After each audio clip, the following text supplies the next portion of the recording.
ልጅቷ የሆነ ደስ የሚል ነገር አላት። እቺ ልጅን ታስቀይማትና ስታለቅስ ነው እዚህ ቤት ማገኝ።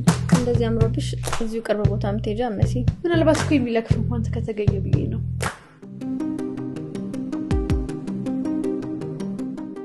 ሁሉም ነገር የሚጀምረው እንደ ቀልድ በሚደወሉ ስልኮች ነው። ተጠንቀቂ። ብትወዳትና ብታፈቅራት ይሄን ነገር ባላረክ ነው። ከዚህ በፊት እኮ እኔ ምንም አይመስለኝም ነበር። ወንድ ልጅን በጣም በጥንቃቄ ነው መመልከት ያለብሽ። የፈለገ ቢወድሽ በስጦታ ቢያንበሸብሽሽ እንኳን ያፈቅረኛል ብለሽ መታለል የለብሽም።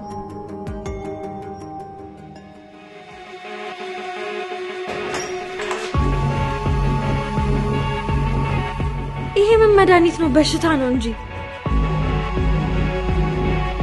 እንዴትም ቢሆን እኔና ፍሬ አብረን መሆን አለብን። መቼም እንደኔ መሆን አትፈልጊም አይደል?